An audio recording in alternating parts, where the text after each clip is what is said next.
Continuamos en ampliación de noticias. Se nos une Fernando Carballo. Fernando, hemos tenido una pena de no poder escuchar tu editorial por problemas técnicos, pero estamos seguros que se va a poder grabar para que se escuche en los podcasts que siempre están en RPP. ¿Cómo estás, Fernando? Buenos días. Ojalá que así sea. Patricia había preparado algo sobre los temas de fondo también, pero como es vísperas del fin de semana, pensé útil rendir homenaje al aniversario del crucigrama, llamado en el Perú geneograma, que está cumpliendo 60 años. Es una práctica recomendada por la UNESCO para sido hecha colectivamente en las familias, estimular a los niños que hay que ocupar con una actividad que da gusto por el lenguaje y por las cosas alejadas de nuestra vida privada. Sí. Además, yo le pediría al Diario El Comercio que lo publica, que por favor lo publique todos los días hasta que acabe la cuarentena, porque algo tenemos que hacer, Patricia. No, además nos quita por lo menos 2 horas de nuestro tiempo, ¿no? Es un reto magnífico y un gran ejercicio. Sí. Un aspecto importantísimo que por el momento no se está abordando porque estamos enfocados en los temas sociales, en los temas económicos, es el tema educativo. Recordemos que las clases se suspendieron para los colegios privados que ya habían empezado y no iniciaron para los colegios nacionales. Para los colegios privados ha sido más fácil porque ya estaban, digamos, ya habían empezado a entablar una relación virtual y hacer un poco la educación a distancia. ¿Cuáles son los retos para la educación a nivel mundial? Tenemos el gusto de entrevistar desde Washington a Jaime Saavedra, exministro de Educación y director senior de Educación del Banco Mundial y por supuesto una persona absolutamente autorizada para hablar sobre estos temas. Jaime, qué gusto escucharte nuevamente después de tanto tiempo. Bienvenido. Mucho gusto, muchas gracias y mucho gusto de escucharlos, Patricia, Fernando, Ricardo, después de mucho tiempo. Una lástima que sean circunstancias tan complicadas como estas, pero es efectivamente en estos momentos en que necesitamos que líderes y personas con solvencia en el tema nos ayuden a entender cuánto se puede haber afectada la educación de los chicos en situaciones como esta. Mira, Patricia, efectivamente, esta es una situación bastante complicada a nivel global. Uh-huh. En este momento, las últimas cifras que tenemos, hay 171 países que tienen sus sistemas educativos cerrados. La gran mayoría de todos esos, casi todos, tienen los sistemas completamente cerrados a nivel de todo el país. Algunas excepciones como Brasil, Indonesia, que han cerrado parcialmente, todavía son países federales, entonces que las decisiones son a nivel local. Uh-huh. Pero en total, a pesar de eso, tenemos en total 1.6 billones de chicos, 1.600 millones de chicos que están fuera del aula. En algunos países los ejercicios escolares estaban empezando, en otros países estaban en el último tercio del año, digamos, del año escolar, pero en total tenemos que ya casi el 80% de niños que debían estar en una escuela estudiando en este momento no lo están. Están en sus casas y eso es un tema que nos preocupa muchísimo. Y eso tiene impactos potencialmente muy grandes. Obviamente va a depender de qué tan extensas sean los cierres de los colegios, pero una cosa que nos preocupa es que en muchos países correctamente, inclusive cuando ya se empieza a regresar a la normalidad y ya las cuarentenas se reduzcan, la gente empieza a ir a sus trabajos, en algunos países el regreso a la escuela es todavía más lento, porque no se quiere tener instituciones educativas en las cuales hay aglomeración de niños y de jóvenes que regresen tan rápido. Entonces, ese regreso puede ser inclusive paulatino. Y eso es lo que estamos viendo, ¿no? En este momento, China, Japón, ya están regresando los chicos a la escuela, pero es un proceso paulatino y que está demorando. Jaime, una de las grandes preocupaciones del Banco Mundial y un aspecto que tú has trabajado muchísimo es la desigualdad dentro de un país y la desigualdad entre países además. Y acá se va a notar con mucha claridad aquellos países que debido a la penetración de Internet, a el desarrollo de tecnologías de educación a distancia, probablemente van a poder pasar la ola con menos problemas que aquellos países como el nuestro, que hay mucho chico que no va a tener acceso a estos beneficios. Y no solo eso, sino que no tenemos sistemas desarrollados para afrontar una situación como esta.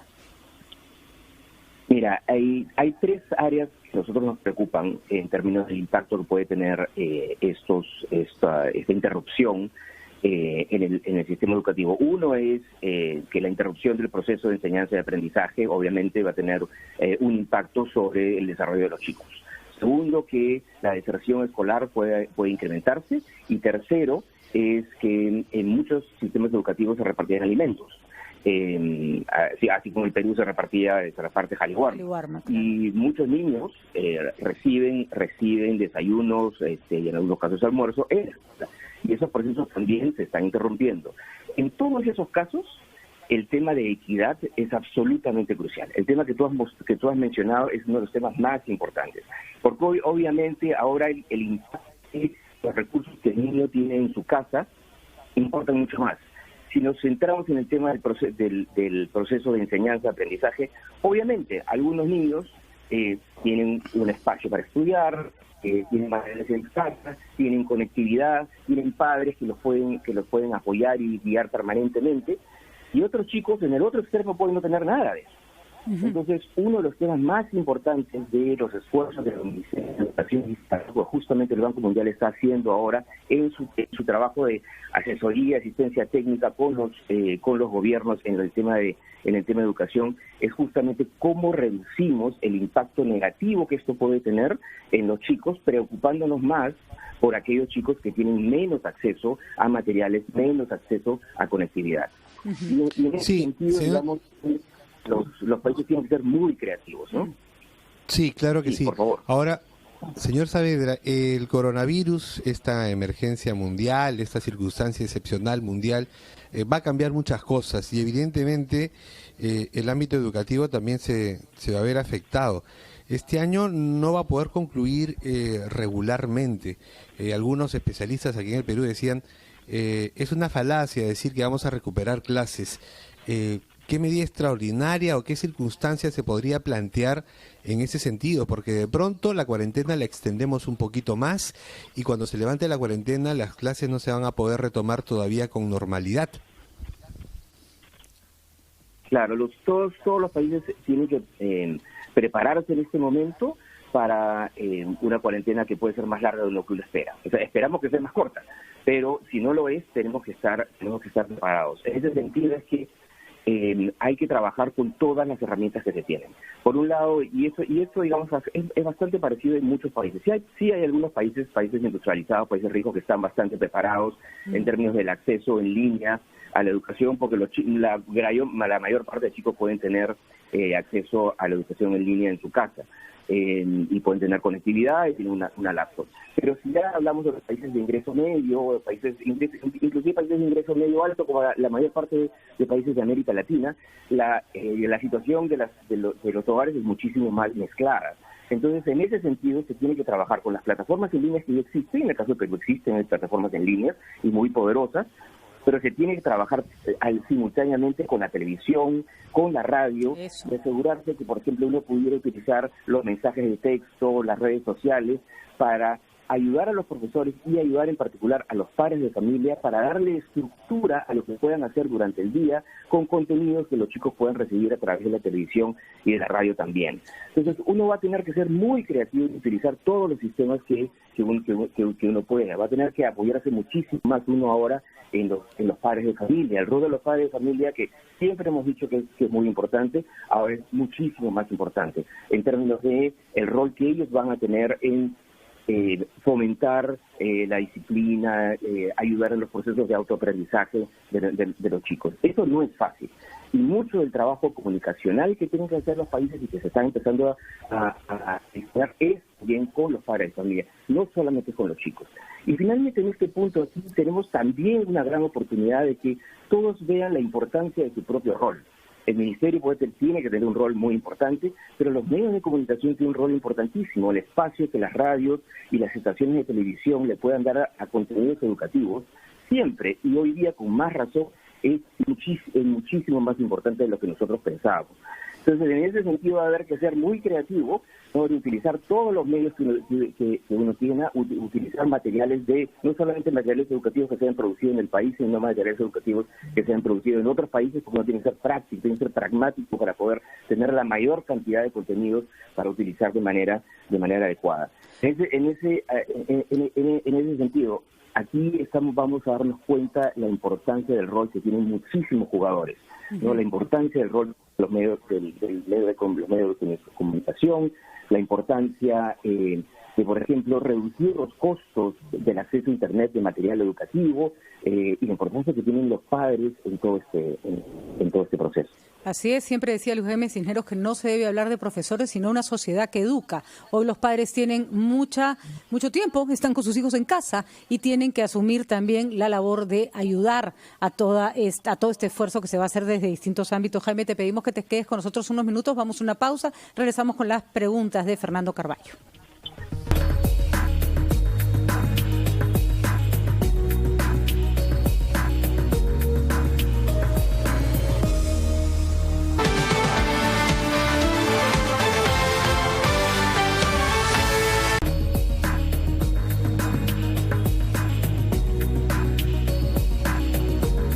Jaime Saavedra, director de Educación del Banco Mundial y exministro de Educación con nosotros. Es el turno de Fernando Carballo. Fernando. Buenos días, señor Saavedra. Uno de los reproches que se ha hecho con más frecuencia ante este tema global es la falta de un liderazgo global. No ha habido ni siquiera una reunión del país del grupo de los 20 para coordinar políticas comunes. En el caso que le concierne a usted, que es la educación desde el Banco Mundial, he visto que han afectado en un programa de 14.000 millones de dólares para las prioridades causadas por la crisis del coronavirus, es decir, el empleo, la salud, por encima de todo, comercio y las empresas. Pero ¿qué políticas educativas y qué financiamiento tiene el Banco Mundial, que es finalmente la agencia multilateral financiera, para ayudar a los países que sufren en las consecuencias educativas sobre niños? Como usted lo ha dicho, ellos no solamente están privados de aprendizaje, sino de contacto con sus amigos y de alimentos en las escuelas, en muchos casos obligados a permanecer en sus domicilios, que en muchos casos son pequeños para que pasen todo el día dentro. ¿Cuál es la política que propone el Banco Mundial y qué recursos financieros tiene frente a estas tareas inmensas? Mira, Fernando, en primer lugar, un gusto saludarte después de un buen tiempo. Como tú dices, en esta primera ola de recursos, de trabajo con los países, se han asignado 14.000 millones de dólares. La mayor parte de esos recursos que ya se están aprobando en términos de la ejecución a nivel país por país, justamente esta semana, obviamente están yendo a la emergencia sanitaria, ¿no? A la compra de equipos, ventiladores, y mejorar el entrenamiento de personal sanitario, etcétera. Entonces, obviamente estas primeras semanas todo está yendo a salud. Pero justamente el presidente del Banco Mundial anunció que en los próximos 18 meses este apoyo va a incrementarse de manera sustancial, probablemente llegue a 150.000 millones de dólares, y ya van a ser los programas que permitan no solamente a los países lidiar con la emergencia sanitaria, sino con todo el proceso de recuperación económica y social que tiene que darse. Y ahí el trabajo ya con cada país va a depender de las necesidades de cada país y del interés de cada uno. Y efectivamente nos preocupa muchísimo lo que tú estás diciendo, no solamente a nivel local, sino a nivel internacional. No, por eso ya, sí ha habido una coordinación muy importante con UNICEF, con UNESCO, que son los principales, y el banco y otras organizaciones que son las principales, que están mirando el tema educativo a nivel global. En los procesos de monitoreo se empezaron desde hace ya como 3 o 4 semanas. Y efectivamente, en términos de la respuesta inicial, lo más importante es el tema de educación a distancia. Y dentro de educación a distancia es utilizar todos los mecanismos que tenemos y todas las modalidades de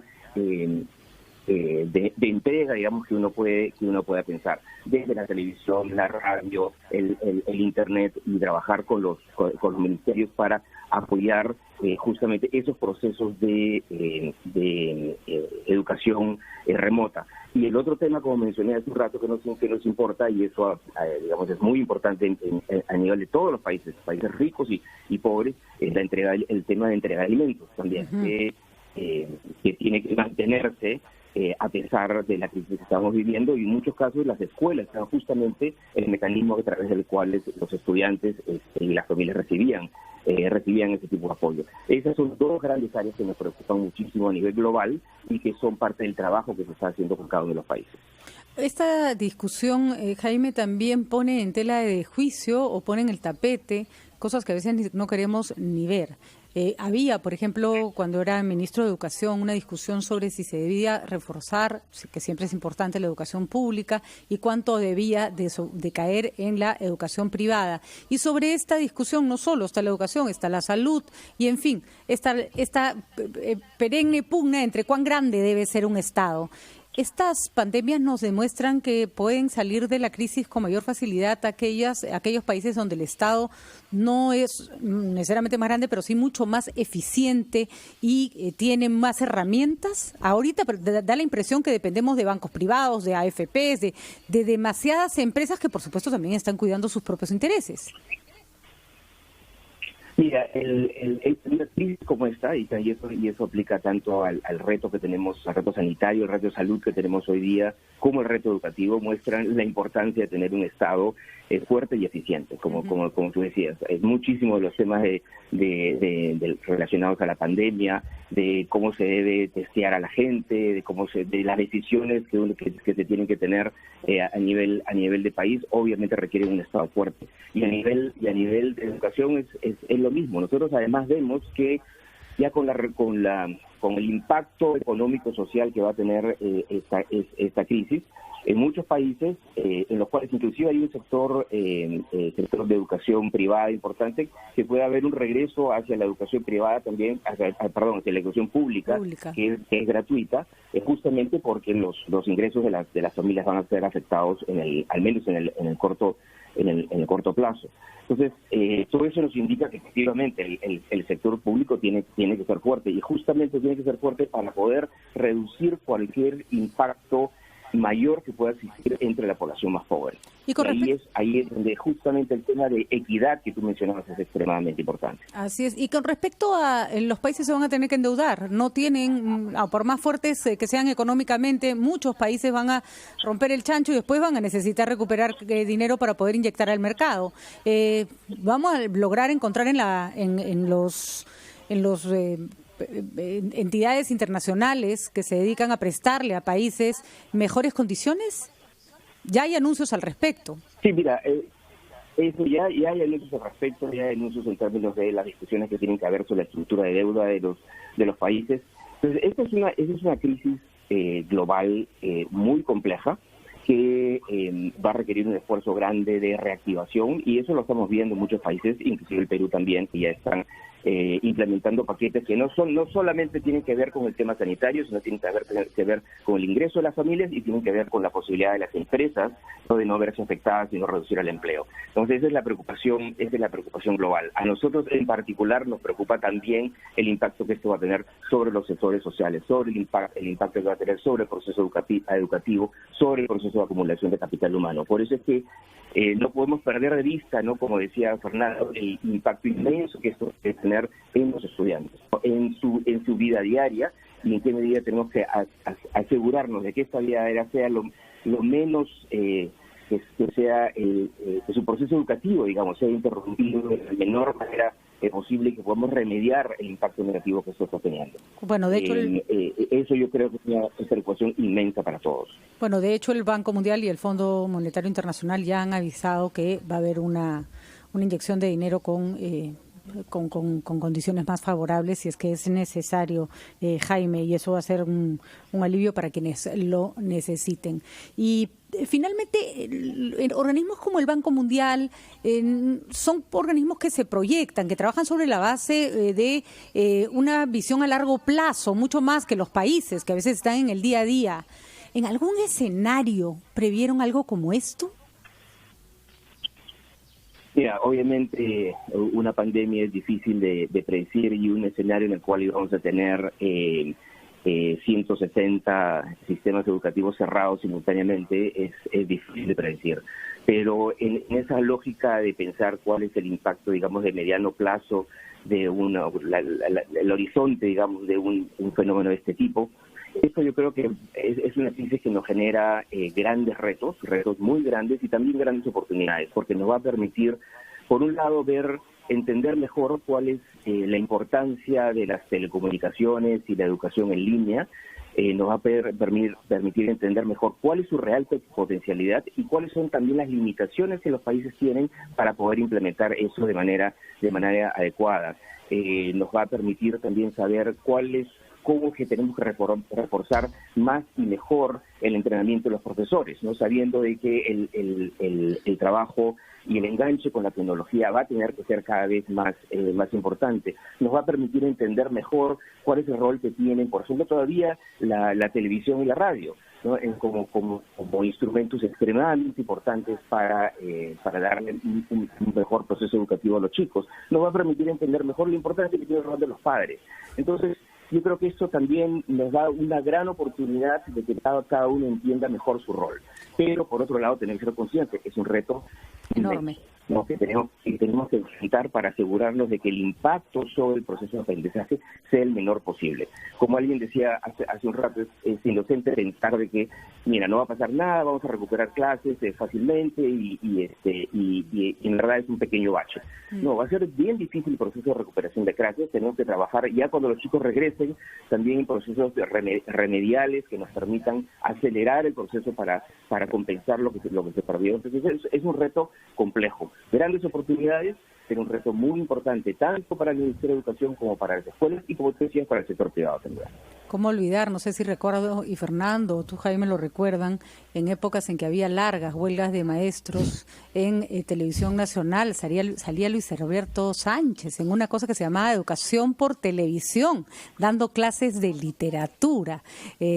Bueno, yo recuerdo perfectamente, por ejemplo, el episodio, pero en esa época, con las limitaciones que existían, ya se usaban la radio y la televisión para educar a los chicos. Así que no hay razón para no hacerlo. Y ahora eso se puede no hacerlo, y además la ventaja que tenemos hoy día es que eso se puede complementar, ¿no? Porque si bien no todas las familias tienen acceso a Internet en casa, muchas familias tienen acceso a un teléfono inteligente, muchas familias tienen acceso a WhatsApp. Entonces es más fácil poder orientar a los padres de familia qué hacer en casa, mientras que algunos contenidos ir a través de la televisión y la radio. Ahí el acceso, por ejemplo, a través de teléfonos inteligentes es muy importante. Muchos de los chicos de secundaria tienen acceso a un teléfono inteligente, muchos de los chicos que están en una universidad tienen acceso a un teléfono inteligente, y por eso muchos países están trabajando con las compañías de telecomunicaciones para tener lo que se le llama el zero rate, tener una tasa cero, ¿no? En términos de no pagar por el acceso a datos cuando el joven o el padre de familia está accediendo a sitios de Internet que tengan contenidos educativos, que sean del Ministerio de Educación o de otros proveedores.